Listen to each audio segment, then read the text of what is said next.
सभी को press the Lord जय मसीह की। भाई और बहनों, आइए वचन को देखेंगे। आज हम देखेंगे मत्ती का पुस्तक अध्याय 11 का हम लोग 28 से आगे देखते जाएंगे। देखिए यहाँ पर इस प्रकार लिखा हुआ है, हे सब परिश्रम करने वालों और बोझ से दबे हुए लोगों, मेरे पास आओ, मैं तुम्हें विश्राम दूंगा। मेरा जुआ अपने ऊपर उठा लो और मुझसे सीखो, क्योंकि मैं नम्र और मन में दीन हूँ, और तुम अपने मन में विश्राम पाओगे, क्योंकि मेरा जुआ सहज और मेरा बोझ हल्का है। तो भाई और बहनों, इनसे हम लोग पहले वीडियो में देख कर आ रहे हैं कि परमेश्वर ने किस प्रकार यीशु मसीह को इस जगत में भेजा, और यीशु मसीह ने हर एक जगह, हर एक गांव, हर एक गली गली घूमते हुए वो लोगों को सेवा कर रहे हैं, चंगाई दे रहे हैं, दुष्ट आत्मा से उन लोगों को निकाल रहे हैं, और जो कोढ़ी है उनको शुद्ध कर रहे हैं, जो मुर्दे हैं उन लोगों को जिला रहे हैं। ये सारी बात कर रहे हैं। तो उसी समय यीशु ने पिता परमेश्वर से क्या कर रहे हैं, वह धन्यवाद कर रहा है, और इस प्रकार बोल रहे हैं कि हे पिता, स्वर्ग और पृथ्वी का प्रभु, मैं तेरा धन्यवाद करता हूँ कि तूने इन बातों की ज्ञानियों और समझदारों से छिपा रखा और बालकों पर प्रकट किया है। हाँ हे पिता, क्योंकि तुझे यही अच्छा लगा। हे मेरे पिता, मुझसे सब कुछ सौंपा है, और जो कोई पुत्र को जानता है वो केवल पिता को नहीं जानता, केवल पुत्र को, और वो जिसे भेजा है उससे प्रकट करना चाहता है। तो भाई और बहनों, देखिए, जब हम इस दुनिया में हैं और परमेश्वर के बारे में जानते हैं, पिता के बारे में जानते हैं, कोई है तो पुत्र के बारे में नहीं जानता।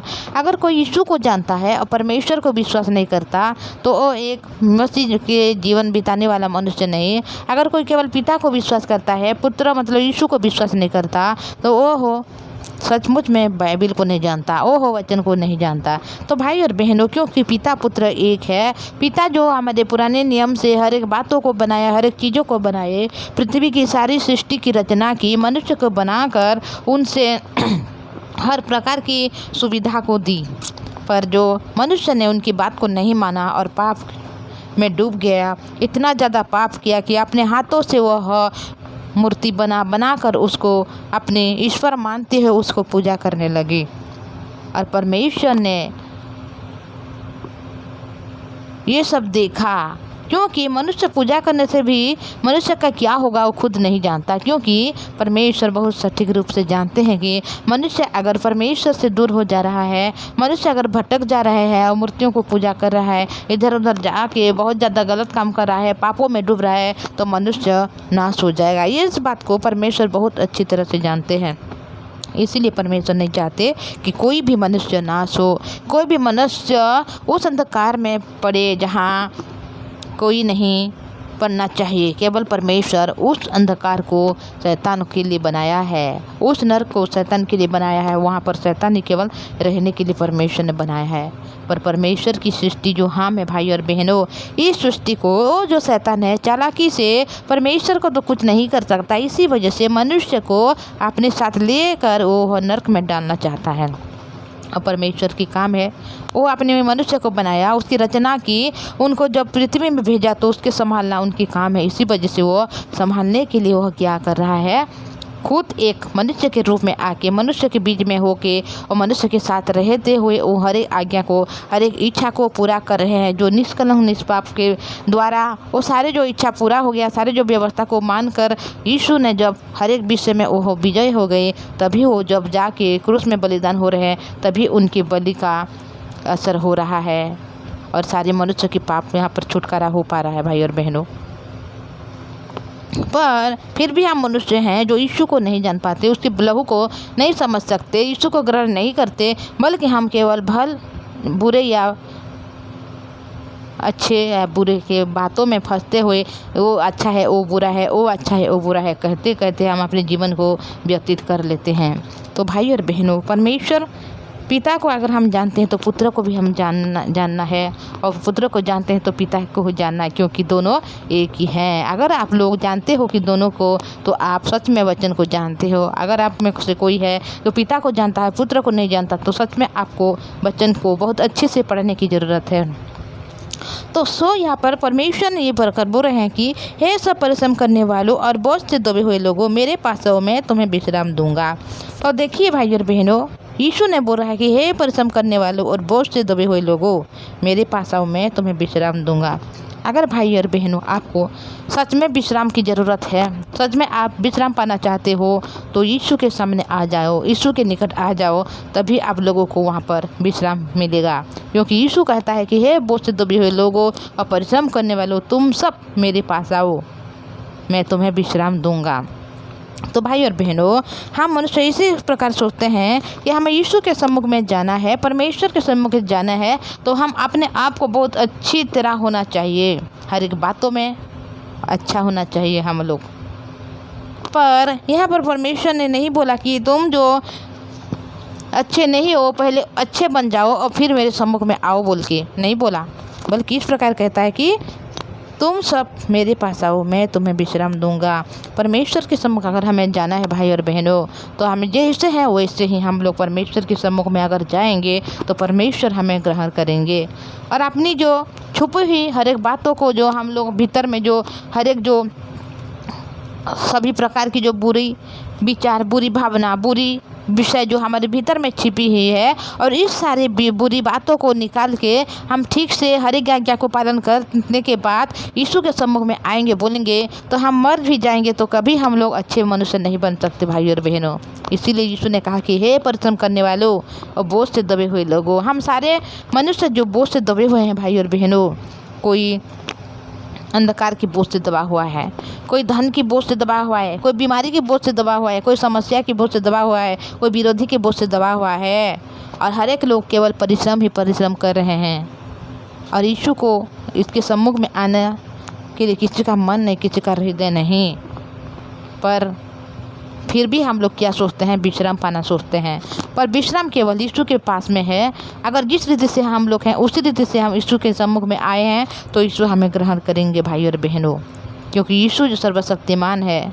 जिस प्रकार एक जो छोटा सा बच्चा है और वह जो बहुत ज़्यादा मतलब जो मैले में पड़ा हुआ है, गड्ढा में, जिस प्रकार की वहाँ पर इतना ज़्यादा गड्ढा है, उतना ज़्यादा इस प्रकार है गंदगी है, उस जगह में पड़ी हुई है एक बच्चा, तो क्या कोई माँ अपने बच्चे को देखता है क्या कि पहले वो ठीक से धो के ठीक हो जाए और उसके मतलब संपूर्ण शरीर ठीक हो जाए, पूरा मतलब सफाई पूरा हो जाए, और फिर उनको मैं अपने गले में लगाऊंगा बोलता है क्या? नहीं भाई बहनों, कोई भी माँ अपने बेटे को चाहे वो लेटरिन के जो गड्ढे में से भी निकले हो, फिर भी वो एक माँ जो जाता है वो अपने बच्चे को गले लगाता है।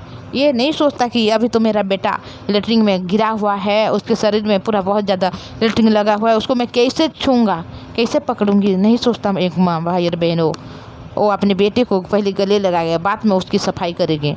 उसी प्रकार अगर हम सांसारिक माँ होकर भी इस प्रकार अपने बेटे से प्रेम करते हैं, तो जो स्वर्गीय पिता है हमारा, जो हमें बचाने के लिए वो खुद एक मनुष्य के रूप में इस जगत में आके इतना ज़्यादा दुख को सहा, निंदा को सहा, अपमान को सहा, क्या वो जो हमारा पिता, क्या हमें अच्छे होनेंगे फिर वो हमें रिसीव करेगा? क्या हम जो हमारे हृदय में छिपी हर एक बातों में, हर एक व्यवस्था को जब पालन कर पाएंगे तभी यीशु हमें ग्रहण करेंगे?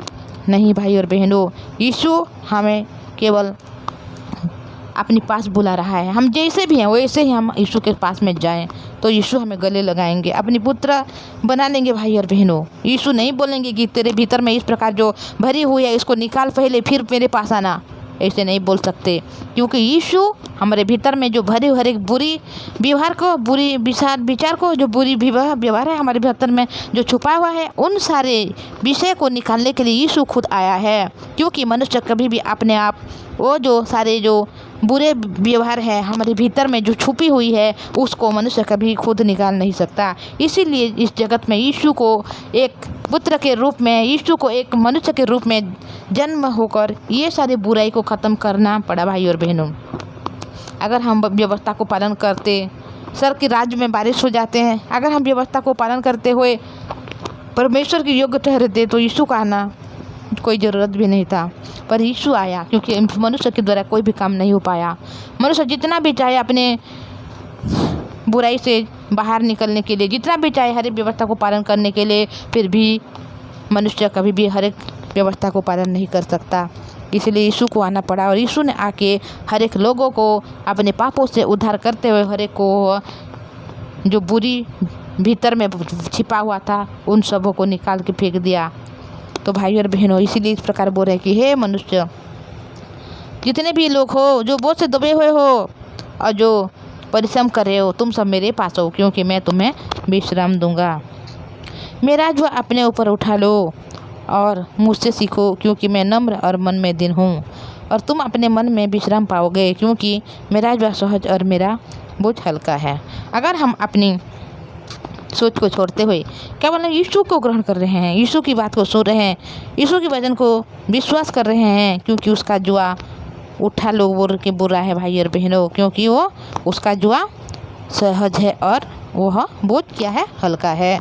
हम यीशु के जुआ को अगर उठाएंगे जो हल्का है, जो सहज है, तो वो हमें विश्राम में ले जाएगा भाई और बहनों। तो हम अपनी सोच में ना डूबे, अपनी परिस्थिति में ना डूबे भाई और बहनों, अपनी गलतियों को ना देखें, अपने हिसाब से परमेश्वर के सम्मुख जाने के लिए ना सोचें, व्यवस्था पालन करते हुए हम स्वर्गराज के अधिकारी बनेंगे ये ना सोचें, बल्कि हम यीशु को ग्रहण करते हुए हम यीशु के सम्मुख में आए, तभी हम विश्राम को पाएंगे।